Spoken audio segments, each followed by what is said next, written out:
Hello everyone, welcome to the program. This is Politics Today, live on Channels Television.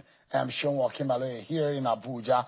Let's quickly begin by letting you know that the political chessboard in Nigeria may be about to shift again dramatically in what seemed to some analysts calling it the boldest realignment since the 2013 merger that backed the APC, a powerful coalition of opposition leaders under the umbrella of the National Opposition Coalition Group. They've announced the formation of a new political platform spearheaded by a former Senate President, David Mark, and other prominent political figures. This emerging alliance appears determined to disrupt the current political or two-party dominance and offer Nigerians what it describes as a credible unifying alternative. According to the minutes from a strategic meeting held at number 23, Justice Fatai William Street, Asokoro, Abuja, the group has officially adopted the name All Democratic Alliance ADA, and complete with a provisional leadership structure led by Chief Akin Ricket and Abdullah Musa Elayo. The committee has approved the party's constitution, manifesto, logo, and motto, and plans are now on the way to secure INEC registration. All right, tonight we shall be having a very frank conversation about what is going on in the country, especially the cooperation that sometimes could have happened between state, the federative unit, and the federal government. So what we saw yesterday, where President Bola Tinubu was in Kaduna State, the president made a high-profile walking visit where he joined Governor Sani to commission a series of impactful public infrastructure projects. Among the landmark projects he inaugurated were a new 300-bed specialist hospital, a vocational training institute in Rigachikun, 100 compressed natural gas CNG buses to bolster public transit, and the upgraded Panteka market, now promoted as Africa's largest informal skills hub, serving over 38,000 artisans. In his remarks at the Murtala Square, President Bola Tinubu hailed Kaduna as a rising star in Nigeria's development journey and praising the state's governor for the shift from what he called insecurity to inclusion, while announcing 100 billion federal budget allocation to kickstart the Kaduna Light Rail project.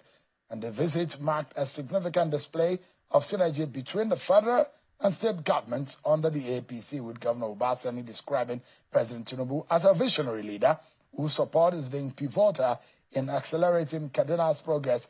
The governor also cited improved security, the reopening of over 535 schools, and the revival of more than 500,000 hectares of farmland as evidence of the visible impact of this partnership. Tonight, on this program, we'll be exploring the deeper implications of the federal-state development.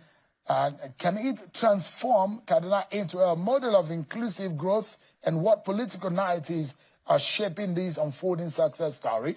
I'm being joined tonight by the governor of Kaduna State, Senator Sani. Thank you so much indeed, Governor, for joining us tonight. Thank you for having me, Shehu. Congratulations. Thank you very much. Your fellow comrade, the president, was full of praise for you. He must have been very, very surprised by what he saw yesterday. Definitely.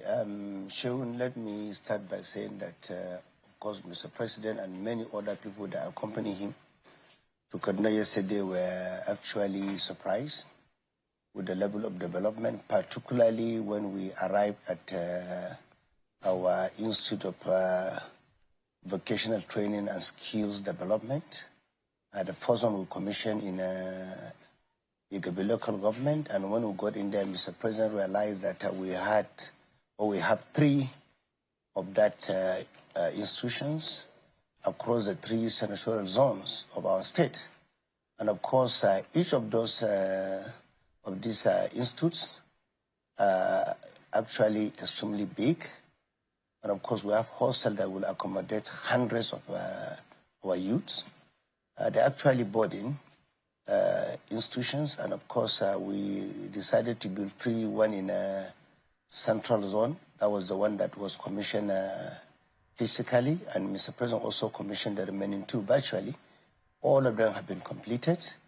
And of course, if you listen to the comment of Professor Idris Bugaji at the function, and of course, Idris Bugaji is the executive secretary of the National Board for Technical Education in Nigeria, and he made it clear.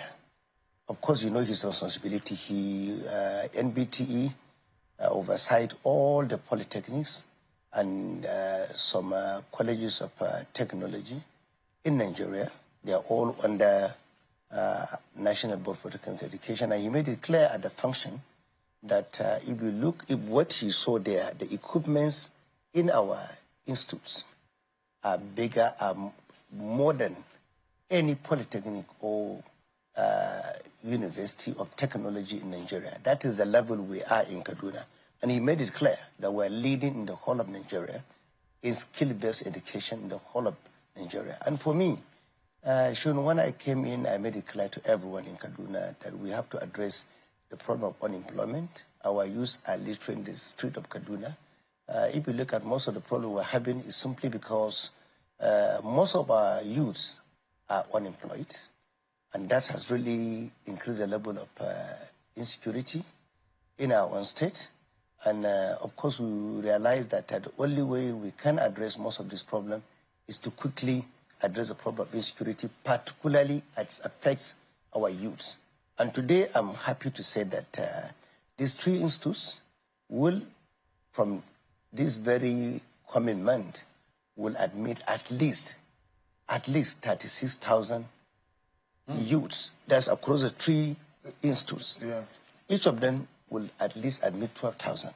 And we have accommodation for hundreds of students. Some can come from day, some can be in the hostel. And we're talking about both male and female. And of course, if you see our workshops, Mr. President was there physically. The equipments that are there, just like Professor Idris Bugaji said, you can't find it in any polytechnic in Nigeria. You can't find it in any University of Technology in Nigeria. I'm quoting Professor Idris Bugaji. In terms of the quality? The quality and the standard. Of the equipment? Of the equipments. Because, of course, if you look at some of our equipments, you can't find it anywhere in Nigeria. What's your vision about skills-based education? Of course. Do you really have, is it planned? It's planned because as we're speaking, we've already inaugurated skill-based education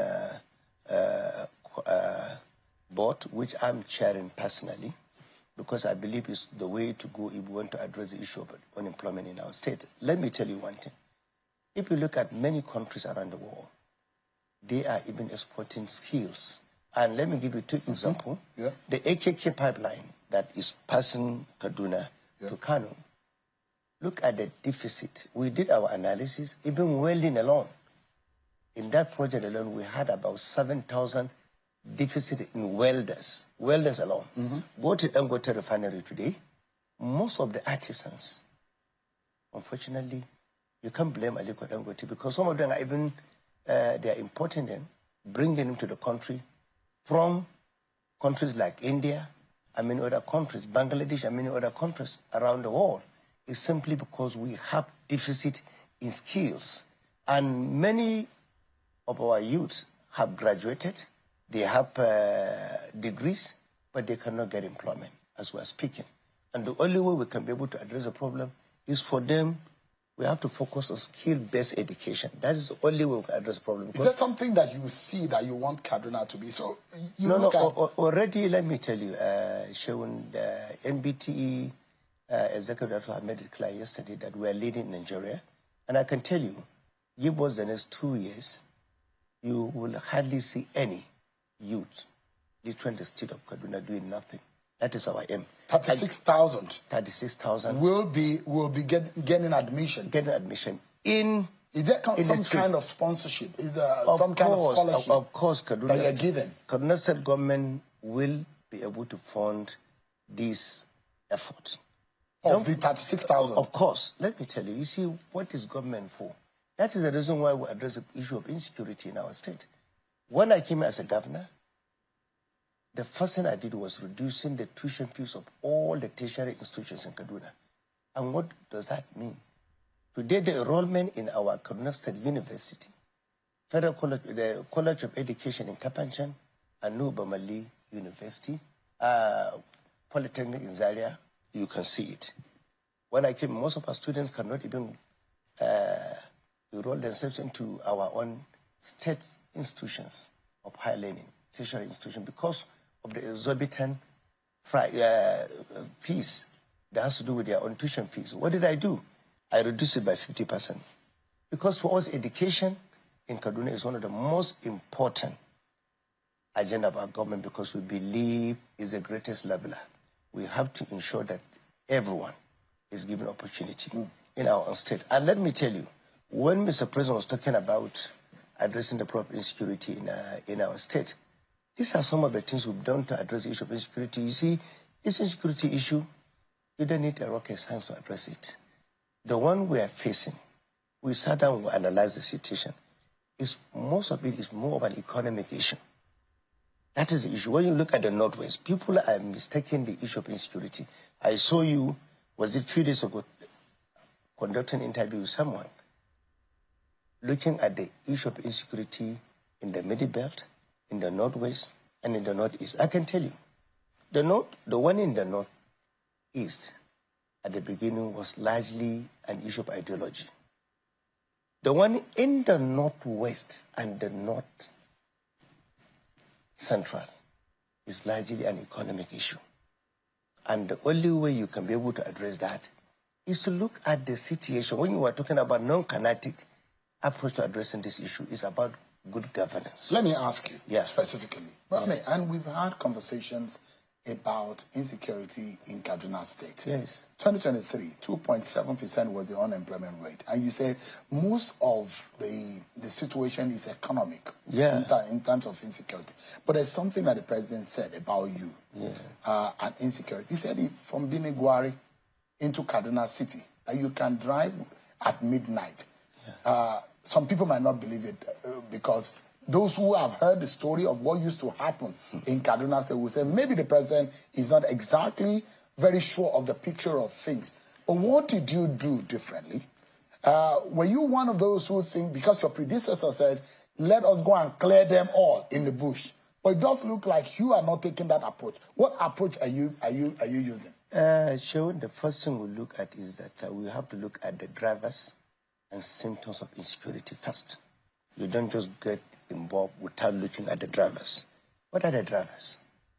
You have to understand, when we came in, there was deficit in terms of trust. There was trust deficit between the governors that were before us. Successive governors have created a lot of problems. I must say it here. I'm not blaming anyone. But I can say we inherited trust deficit between the communities and the government. Because a lot of the communities we inherited, they felt abandoned. They felt the government did not even care about them. That was what I'm talking about, the economic issue. So what did we do differently? The first thing we did in Benogwari is looking at the drivers and symptoms of insecurity. I first organized more than 50 consultative meetings in Kaduna, but quietly. The first thing you need to do, don't politicize the issue of insecurity. Because if you politicize this, we have insecurity merchants everywhere who only benefits when there's insecurity. That's number one. Number two, there are people even within the government and they are friends with the governor that can only thrive when there's issues of either religious crisis or even religious crisis generally. So you have to be careful as a leader. Number three, you have to rule with the fear of God. You must be just. You have to ensure that you run a government as a government of inclusion. Bring everyone to the table. Because a state like Kaduna, we're a very diverse state. And when I came in, I made it clear to everyone. I'm not a governor for Muslim or Christian. I'm not a governor for Hausa or Atiaf. I'm not a governor for Kaji or Fulani. We have different tribes. But you have to show example as a governor. That was the reason why the first Christmas carol, I went to the church to address my people. That sent a very big message to everyone. Here we are. We have to change the narrative completely. And let me tell you, when we consulted all our traditional rulers, our religious leaders, I brought them to the table. And I asked the Emir Benugwari in particular, that was where Mr. President was making an example. On the 12th of December 2022, he was in Kaduna. We dropped to Benugwari, but we went to Benugwari with more than 30 armored vehicles given to us by General Labaja. Then the GOC mechanism which led Labaja. It was a journey of about 1.5 hours. Only 1.5 hours. But it took us 4 hours because of the armored vehicles that we used to get to Benungwari. But now what happened? Today I can tell you. Have you been to Benungwari recently? Look, we go to Benungwari regularly, but we don't politicize. I've been to most of the local governments. Even just last week, I was in Zangon Katab. People saw me. It was reported in your channel television. I stopped even in some farms where I had a meeting and conversation with the farmers and herders. And where I stopped, you can see cows. Just about less than 50 meters, you'll see a farm there. And I brought all of them together. We discussed with them. Have you effectively chased out bandits out of Kaduna? Let me tell you the issue here. In Kaduna, I can tell you can travel from Kaduna to Benungwari, or Kaduna to Kachia, or Kaduna to Giwa with your eyes closed without any problem, because we address a problem. Did you have conversation with the bandits? Let me tell you the way we did it. You see, you have to understand. When I say don't politicize the issue, because some people think it's about politics. You cannot politicize the lives and properties of the people. What did we do? When we finished our consultative meetings, we sat down with the leaders, that's traditional rulers, religious leaders, youth groups, under the emirs of those locations and chiefs. And they told me, let me give an example of Emir Benungwari. He came to me and told me, Your Excellency, all these bandits you're talking about, they were born in my presence. Mm. So they are indigenous, they are local. Indigenous, they are local. Who take arms against? Who take arms against the government. And I told him, look, I don't have time to talk to them. They were born in your presence? He said yes. I said, then talk to them. He even informed me, he said, look, if you talk to them, they will not trust you. Because there was a very serious problem of trust deficit. And I told the Emir Benungwari, I'm not giving one kobo as settlement. What I want is, what do they want? What did they say they wanted? Let me tell you, we had 3 major markets in Benungwari that were closed down for 9 years. Because of the bandits. Insecurity. And their first demand is open our cattle market. That, okay, because of cattle wrestling, and some people are taking their cows, they went to the bush. And some of them became vulnerable, and they were recruited. That was how they can be easily recruited. Number 2, they said open our grains market also. Then I told them, I'm not going to open the cattle market or the grains market until they release the 230 of our captives that were there even before I became governor. Because I called the entire community. I said, is there anyone that is kidnapped by these bandits? In the last years, they told me, everybody brought the name. So the people of Benungwari, at the beginning, they don't even believe in the whole reconciliation, because they said, look, Governor, you can't talk about the reconciliation. One of our people are kidnapped. So I gave the condition to them at Benungwari that I'm not going to talk to any bandits. You knew them from the beginning. They were born. So it was a community solution? It's a community-based initiative. What about, Governor? Just let me, there is a pain in the southern part of Kaduna. Yeah. That those communities are decimated. Yeah. And largely, you find a lot of Christians in these communities. Yes. And they feel in some kind of way that this is genocidal, yeah. This is a particular ethnic cleansing against. How will you be able to appease them? They feel very offended. That is what they are thinking about. But the people of Southern Kaduna, as I'm speaking with you today, they are with me 100%. Maybe I'm talking to the wrong people. The right people, everyone goes. Are you reconciling? Are you rebuilding because Southern I have Kaduna? reconciled. Let me tell you the problem. The problem of Southern Kaduna, and you can quote anyone or quote me anywhere. As a governor, I can tell you, I'm not indicting anybody. Not only Southern Kaduna. When I came as a governor, what did I do? I look at the developmental deficits.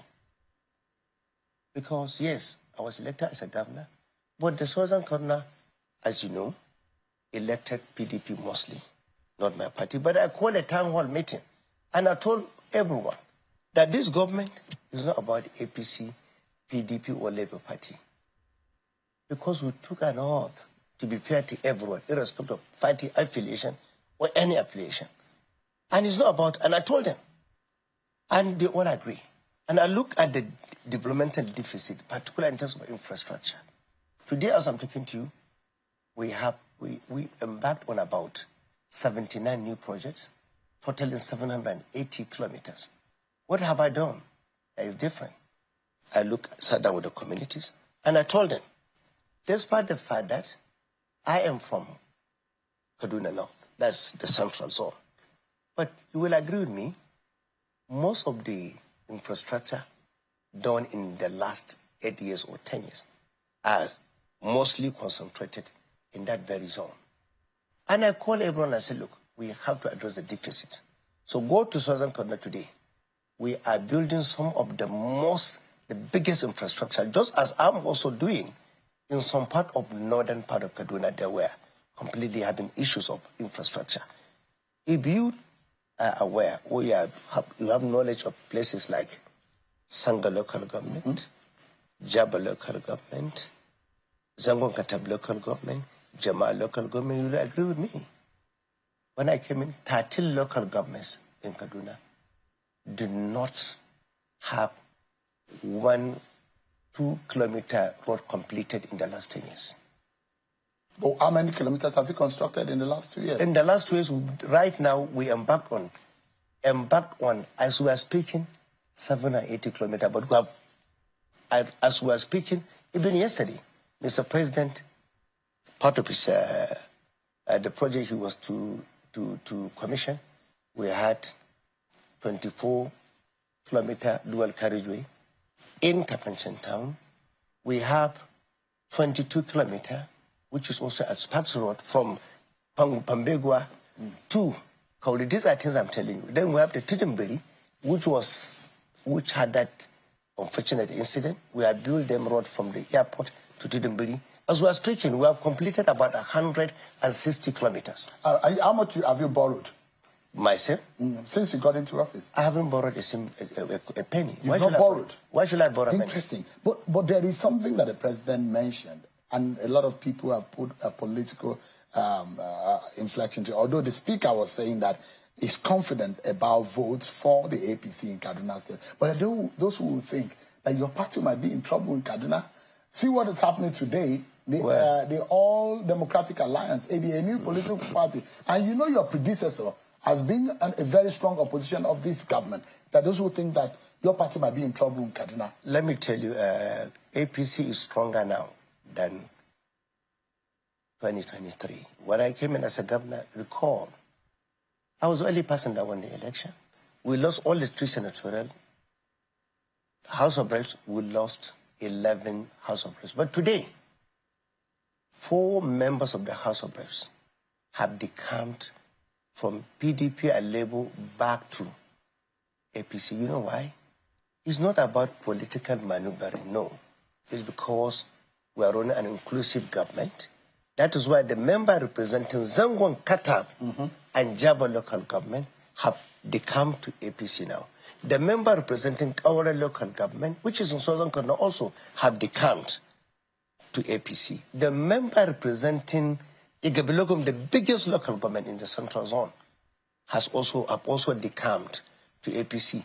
5 members of the State Assembly have decamped to APC. From where? From PDP. It's because of inclusivity. For the fear of El-Rufai. Let me tell you, because of inclusivity. There are those who think that El-Rufai is going to be I am not listening to me. But if you see me, you know, I'm not someone who talks too much.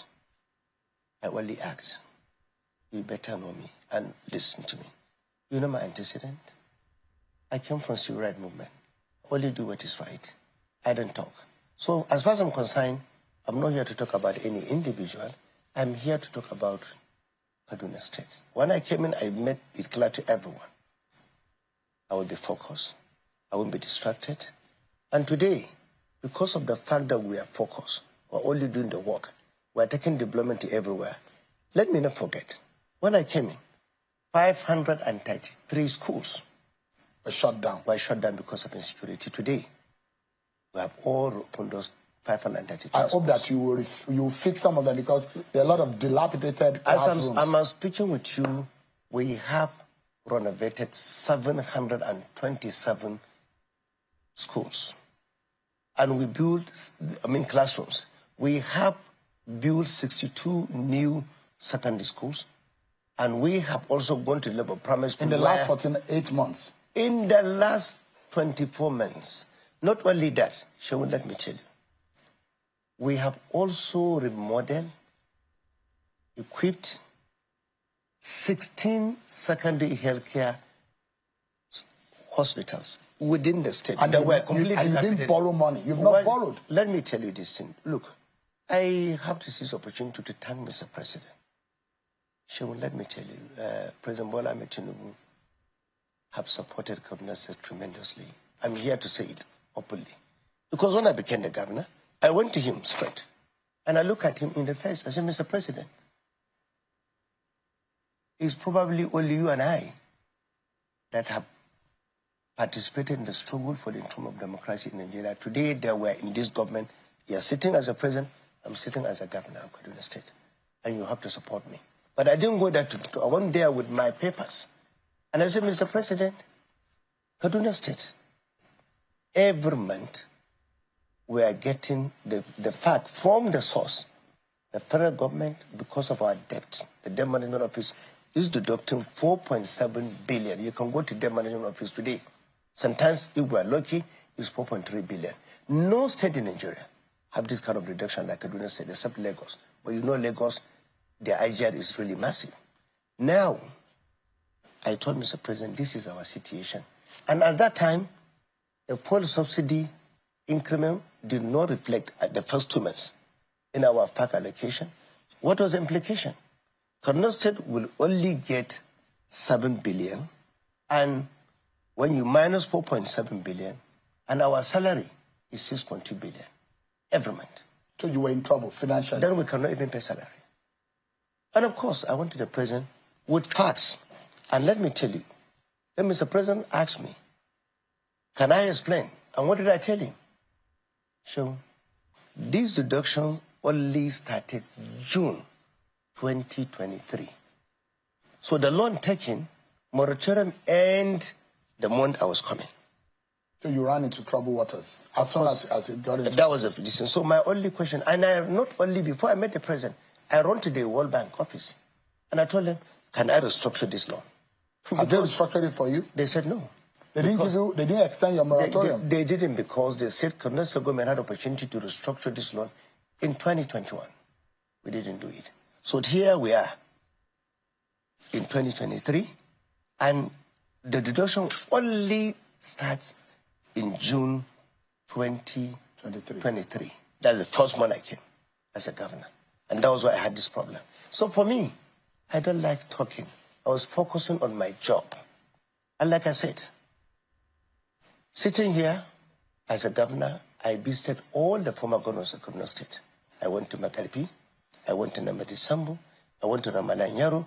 In fact, I went even to Kanalengi Omar, who was a governor 40 years ago. But you didn't go to Nasir El-Rufai? Of course, Nasir El-Rufai was the first person that I went to when I became governor with I met him in his house. And what did he say?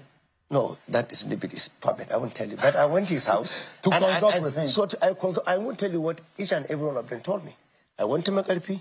They are all hearing me. But Governor Sani, let me ask you, Governor Sani. You are a leader of the APC. Yes. There is, you know what happened in 2013 when there is a merger? Now there is a coalition coming up, the ADA. You have David Mark, you have El-Rufai, you have Atiku Abubakar there, you have Ado there, you have David Mark and Rotimi Amechi. The trouble is looming for your party, don't you think? No, I don't think so. Let me tell you why. You are not afraid of the new coalition? I'm not afraid of anything. I will tell you why I'm not afraid of anything. Look, Shaun, when people are talking about the North against Asuwaju, the North against this, I just hope we have more time. I will come to you with the statistics. In 2023, let me give you as an example. I'm sure it might be the same with many states. I look at the poverty index in the whole 23 local government of Kaduna State. Shaun, listen to me. Yes, sir. I look at the poverty index. Don't forget, I was a chairman of the Senate Committee on Banking for 4 years. So I can tell you, because of that knowledge and the information I had, I look at the poverty index in Kaduna. Out of the 23 local government, 17 local governments, I look at the poverty level, is about 70%. That was the statistics as of 2023. And that was the reason why I told you that our issue of insecurity have to do with economic crisis. Because when we are talking, people comes to your table here for interview, they talk about kinetic and non-kinetic approach. What is non-kinetic approach? It's about good governance. That is the issue. And have you delivered that? What did I do? The first thing I did was signing executive order on financial inclusion. Today, 2.5 million of our vulnerable, underserved and poor, who are mostly living in the rural areas, we have since brought them back to financial services sector. We open accounts for them. We supported them with social intervention.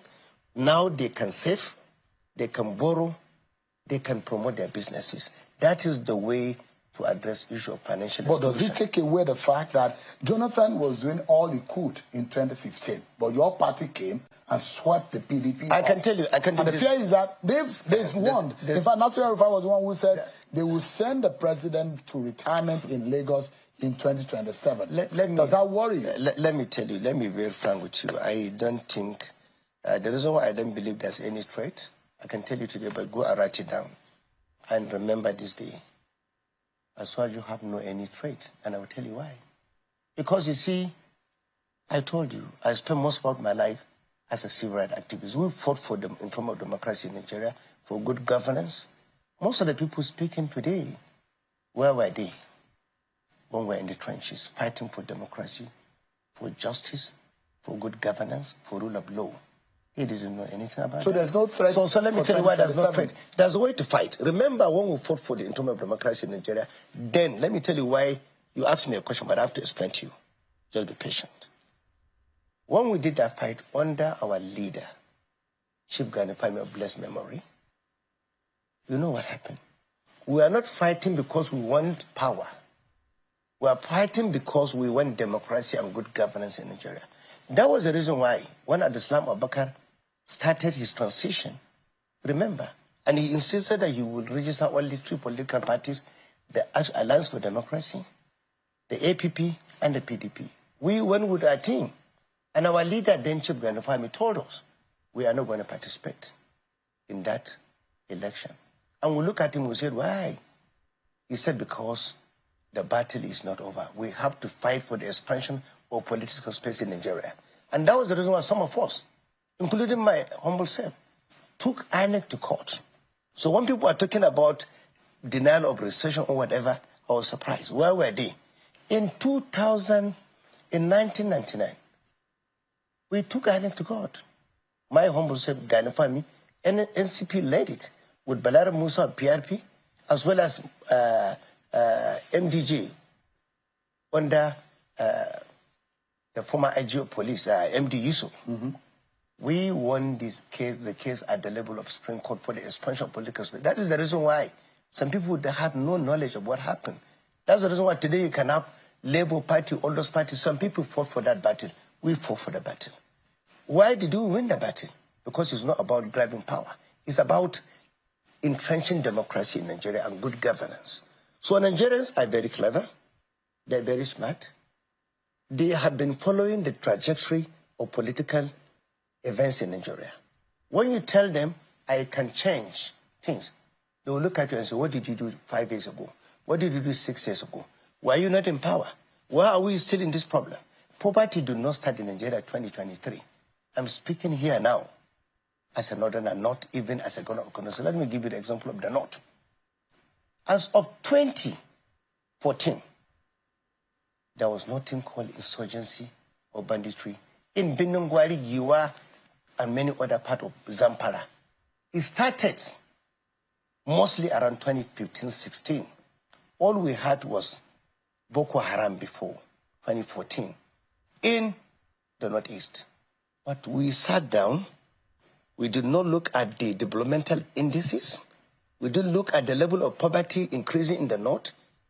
We did not look at the number of out-of-school children growing. These are the issues. We do not look at the problem we have in healthcare, accessibility. And that was the reason why things became so bad by 2017, 18, 19. When I was in the Senate, every day when we approach the Senate, the first thing we will be skeptical about, there might be 1 minute silent. Something happened, people died. That was the story shown. And all the people talking today, they were at the helm of affairs. And things were growing. The poverty level in northern Nigeria grew from almost 50% 15 years ago to 70% on average as of 2023. And someone can look at me and tell me the problem was caused by Bola Ahmed Tinubu. Come on. You have to see the statistics. Next time I'm coming here, I'll come with the poverty index. All right, Governor, 2020. Let's wrap up this conversation in about 6 seconds or less. If you look into the eyes of many Nigerians who say, yeah, Governor Sani making strides in Kaduna State, but at the national level, a lot of are saying we are feeling the pain. We have not seen the dividend of democracy, and that is what they will take to the polls. What do you tell them tonight about your party, whom they say have inflicted pains on them? Just in less than 60 seconds. And let us look what I will tell you. I saw even your podcast, and I will tell you, even when I saw it, I said I will fault you. I'm also speaking with you and speaking to Nigerians at the same time. I saw it, and I saw some holes there. So, let me be very sincere with you. Some of the policies of this government, particularly the removal of fuel subsidy and the elimination of multiple essential, I told you I was the chairman of the Committee on Banking. Most of those forests were given to people that were moving around doing insider trading. They are just selling those dollars. Racketeering. They are not even adding any value to the economy. They are not in manufacturing. They are not in any business. They are only selling it. When President Bola Ahmed Tinubu came and said, look, I have to remove, at least eliminate this multiple essential, it's encouraging investors to come to Nigeria, to invest and repatriate their money. Nobody will come to your country and invest his money. You don't need to be an economist to know that. But in Nigeria, remember, some years ago, when you come in today, you invest, you can repatriate.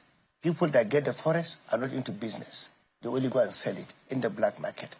Again, I'm trying to now break it to the level of a layman. That is what I'm trying to tell you.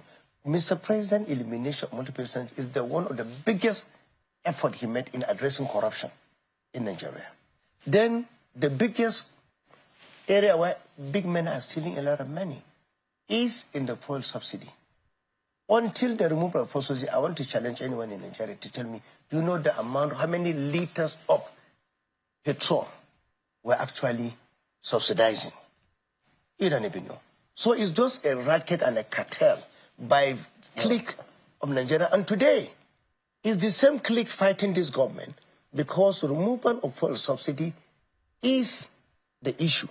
Remember, again, I could recall vividly, when I was in the Senate, when I was amending the AMCON Act to help Nigeria to recover trillions of naira that was used to support some few Nigerians combating personal loan to sovereign loan during the global economic crisis in 2009. Remember, when the federal government brought out 4.7 trillion to support few Nigerians. It was a battle when I was amending the AMCON Act, and I made it clear there that I am inserting a clause for asset tracing. Since I did that, over 1.7 trillion have been recovered because I look at it critically, and I realize that people that borrow money, big men that have houses in Miami, in London, in Dubai, they were the people that the federal government just bought their own loan and combated sovereign loan. And they are not paying the money and they went to banks. But when I amended that AMCON Act, it was my act. And I put asset tracing, meaning even if you borrow the money and give your house in your own village as a collateral, the AMCON have power to take their house in Maitama, in BI, in Ikoyi, in Banana Island. We did that. It was not an easy. The same thing here, Mr. President, will be fought by the same cartel. But I can tell you, very soon, I have no doubt in my mind, very soon, things will be better. Because removal of fuel subsidy, of course, there will be pain. There will be pain, there's no doubt. That is the reason why some of us at the subnational level have to come up with some programs. Yesterday, we launched 100 CNG buses. And I made it clear there that all our students, our retirees, and our workers will use those buses free of charge. And only 3 months ago, I distributed 600 trucks of fertilizer to smallholder farmers free. Now we are building this. We build this Institute of Vocational Training and Skill Development. And I was just telling you now that the 32,000 students that will be enrolled, state government will cater for everything for them. These are some of the interventions we have to come up with at the level of subnational to support some of the policies of the federal government. Government is not about only federal. It's about federal, state, and local government. No, just give me a moment. We're supposed to have, just a moment, we're supposed to have a conversation on Benue State, but I think that just a moment. We need to go on break and we'll come back to you. Yeah. We'll be postponing that conversation because there are a few more things. I didn't think that our conversation was going to get longer than this, but it's important for the Nigerian people to have perspectives on this so that when we come back from the break, there are a few more issues I'd like to raise with you. But apologies to the conversation that we're supposed to have on Benue State. But we'll come back after the break and continue this conversation. Stay with us, everyone. Governor Sani is still with me. Thank you so much, everyone. Let's continue our conversation with the Kaduna State Governor, Senator Sani. Thank you so much, Your Excellency, for joining us. So I was asking you, because you have to tell the Nigerian people something when they get to the polls, because what you told them in 2023 might be different from what you will tell them in 2027. Would you be saying that this, because the question is, was renewed hope agenda that you and your party preached to them? How long more will this pain take? That's the question they will be asking you. The food prices that have gone up, transportation prices that have gone up, when will this end? How much more should we wait for this pain to last? Let me tell you, let me be very sincere with you. Sitting here, I can tell you from the trajectory what is happening and the intervention by the federal government in terms of ensuring that most of these policies work. Is it transportation? Is it healthcare service? Is it education? I can tell you, we're not doing badly. Let me take healthcare for you first. As subnational, there was never a time we have a government at the national level that have the kind of synergy we're having at the state level in terms of healthcare accessibility. When you talk about the primary healthcare in our own country, Professor Patti have done more than any other minister in the history of this country in terms of healthcare. I'm sitting here because I have facts and figures. In Kaduna, for instance, and many states, as I'm speaking with you, have since developed their primary healthcare centers from level 1 to level 2. When you say level 2, means they can offer more services than level 1 at the level of primary healthcare. So when you talk about education also, we are working toward reducing the out-of-school children. People might not see that. But this pain you're talking about, even President Bola Ahmed made it clear to everyone that most of these policies, most of these reforms, there may be pain at the beginning, but we have to address this problem because if we don't address it now, there might not be. So your party will be needing another 4 years to consolidate? No, not that. Give it the next few months or 1 year. I can tell you before the election, put it down. Things will be better. I will tell you why. Because most of these reforms is not, someone say, oh, we are making a lot of money. Now, why is the money? But when President Bola Ahmed became, you might not know the level of infrastructure deficit. We're talking about Nigeria. You travel outside the country, you see the road networks, you can see how states are being connected. Go to countries like South Africa, like Kenya, and countries that were never, they are not supposed to be. Rwanda and many countries. And you want us to sit down in Nigeria, we cannot invest in infrastructural development. We cannot be able to invest in human capital development. We cannot invest in agriculture they are talking about. That is where the money is going. So we have to continue to support President Bola Ahmed Tinubu, but I have no doubt in my mind.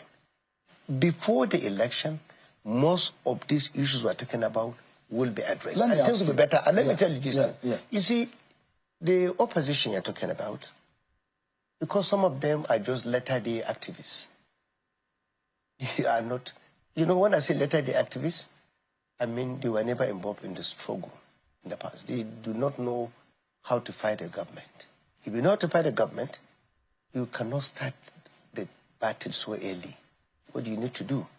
You need to be patient. So their strategy is wrong? Their strategy is wrong because they are talking to a veteran that fought successive military governments in Nigeria. The same thing with Bola Tinubu? Bola Tinubu, as you're speaking, let me tell you, and why I think he's even smarter. Between you and I, President Bola Ahmed Tinubu left office in 2007. So be patient, let me explain this to you. Then you understand where I'm coming from. He was governor of Lagos from 1999 to 2007, right? He was out of office for 16 years. He did not try to cause problem or truncate democracy or call for anarchy or ask people to go to the street and start fighting. Because he was involved in the struggle for the enthronement of democracy in Nigeria. I first met President Bola Ahmed Tinubu at Vocational Kuti's house during the Arab struggle. So I met him there. When I was in the campaign for democracy, under the leadership of Vocational Kuti, that was when I met President Bola Ahmed Tinubu. He was with us in the struggle. He participated actively. But when we had the democracy, he knew at that time that we have to do more work to entrench democracy. But today, this is the man I was telling you, waited for 16 years. If he wanted, you could have also insisted that it's either I participate or there should be anarchy in this country. When I heard some people saying, people should go to the street. But I mean, the coalition, are they asking for anarchy? No, let me tell you that. Let me tell you that. I saw people commenting. I'm not saying they're calling for anarchy. I'm saying most of their comments, because I participate in the struggle. I led this struggle. When you are telling people, resist, fight, come out, I can tell you that I had most of them telling people, come out and fight. You should lead them to fight. When we're in the struggle, we led the struggle. We led the demonstration. You don't tell people to go out when their children are abroad. You don't tell people to go out when their children are protected. Lead the struggle. Right. Then I will know they're serious. So when you don't lead the struggle, you push the children who are vulnerable out there. What are you talking about? I want to see them leading this struggle. We are totally out of time. We just have about less than 60 seconds to go. What is happening in Benue State?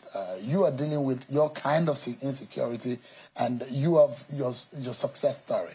But for Benue State and Plateau State, they have similar issues over there. What insight do you have on how to tackle it? Okay, let me tell you, because there are a lot of misunderstanding. The issue mostly of the insecurity happening, I saw some people talking about, was it banditry? Was it insurgency? Was it ethno-religious crisis? Was it a communal crisis? Let me tell you, whether we like it or not, I've been following this situation. When I came to Kaduna as a governor, you have to accept that these issues is not about the federal government coming to states. We must own it as governors. It's a local issue that must be local solution. When I came to Kaduna, Kaduna was under siege. There was mistrust. A lot of farmers and herders crisis. Children were being kidnapped from schools. People are kidnapped from schools and people are dying. Has that stopped? Of course, there was never an issue of anybody involved in any communal or religious crisis in Kaduna State, I dare say, in the last 2 years. You have to understand that. The Muslim and Christian are living in peace. All the ethnic nationalities within Kaduna are living in peace. Nobody is fighting. The farmers, herders are living in peace. I just gave an example of me passing through most of these farms, going to our local government only last week. And I stopped in 2 places where I met the locals and the Fulanis. They are living in peace. As a leader, you have to have a homegrown solution. Sit down with the communities, build confidence, make them understand you are there to listen to them. You have to form a committee of reconciliation. You have to create that trust and make them to believe in you as a leader. Because the most important danger any leader will always face, like I said, we have merchants who are either religious or ethnic merchants. They only survive under a crisis like that. So in Kaduna, we handle those situations. And the most important thing is justice, fairness, and equity. Thank you so much, Governor. That is the most important. Like that. Thank you so much. Senator Sani, Governor of Kaduna State, thank you so much. Thank you. And it seems your very good friend, the President, is very happy with you. Thank you so much indeed for your time tonight. Thank you. But that's our show for tonight, everyone. Many thanks for watching. I'm sure I'll come away. God bless Nigeria.